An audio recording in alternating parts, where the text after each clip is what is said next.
അസ്സലാമു അലൈക്കും. നമുക്കിന്നൊരു 5 മിനിറ്റ് ബ്രേക്ക്ഫാസ്റ്റ് ഉണ്ടാക്കാം. അതെങ്ങനെയാണ് ഉണ്ടാക്കുന്നത് നമുക്കൊന്ന് കാണാം.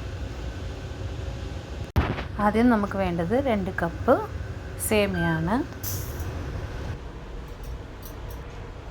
എന്നിട്ട് നമുക്ക് നന്നായി റോസ്റ്റ് ചെയ്ത് കൊടുക്കാം. കളർ ചേഞ്ച് ആവണമെന്നൊന്നുമില്ല, ജസ്റ്റ് ഒന്ന് റോസ്റ്റ് ചെയ്ത് കൊടുത്താൽ മതി.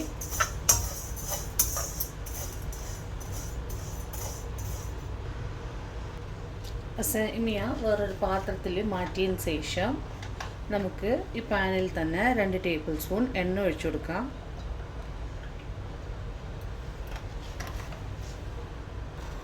ഇതിലേക്ക് നമുക്ക് 1 ടീസ്പൂൺ കടുക് ഇട്ട് കൊടുക്കാം. ഇപ്പോൾ കടുക് നല്ലോണം പൊട്ടി വന്നിരിക്കുന്നു. ഇതിലേക്ക് 1/2 ടീസ്പൂൺ ചെറിയ ജീരകം ഇട്ട് കൊടുക്കാം. ഇതിലേക്ക് 1 ടീസ്പൂൺ ഉഴുന്നിട്ട് കൊടുക്കാം. എന്നിട്ട് ഇതിലേക്ക് ചെറിയൊരു സവാള ഇട്ട് കൊടുക്കാം. എന്നിട്ട് 1 മിനിറ്റ് ഇതുപോലെ വഴറ്റി കൊടുക്കാം.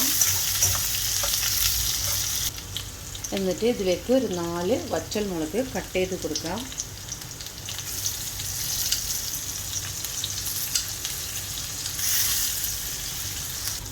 കുറച്ച് കറിവേപ്പില ഇട്ട് കൊടുക്കാം. എന്നിട്ട് നല്ലോണം ഇതുപോലെ വഴറ്റി കൊടുക്കാം.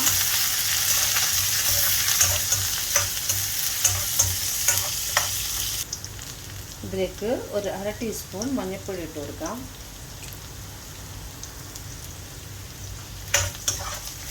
ഇതൊരു 5 മിനിറ്റിൻ്റെ അടുത്താവും. വെള്ളം സെപ്പറേറ്റ് ആയി തിളപ്പിച്ച് വെച്ചാൽ പെട്ടെന്നാവും.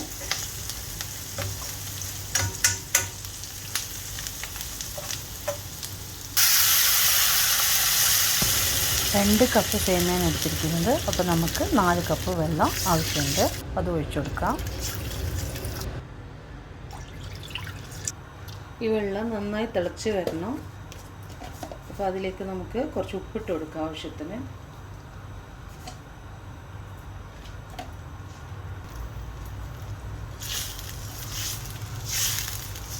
ഉപ്പ് നോക്കിയിട്ട് ആവശ്യമെങ്കിൽ ഇട്ട് കൊടുക്കാം. ഇപ്പോൾ വെള്ളം തിളച്ച് വരുന്നുണ്ട്. ആ സമയത്ത് നമുക്ക് ഈ സ്വീറ്റ് കോൺ ഇട്ട് കൊടുക്കാം. ഇത് ഓപ്ഷനിലാണ്. നിങ്ങളുടെ കയ്യിൽ ഏത് വെജിറ്റബിൾസ് ഉണ്ടെങ്കിലും ഇട്ട് കൊടുക്കാം.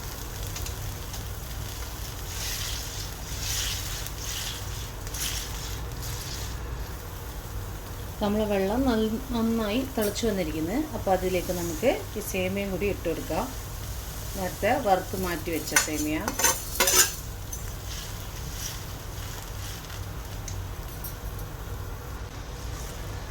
ഇത് ലഞ്ച് ബോക്സ് റെസിപ്പി ആയിട്ടും എടുക്കാം. സ്കൂളിലേക്ക് പോലും നമുക്കിത് കൊടുത്തു വിടാം. ചൂടോട് കഴിക്കുമ്പോൾ നല്ല ടേസ്റ്റാണ്. ഇപ്പോൾ ഇതിലേക്ക് 1 ടേബിൾ സ്പൂൺ ലൈം ജ്യൂസും കൂടി ആഡ് ചെയ്ത് കൊടുക്കാം.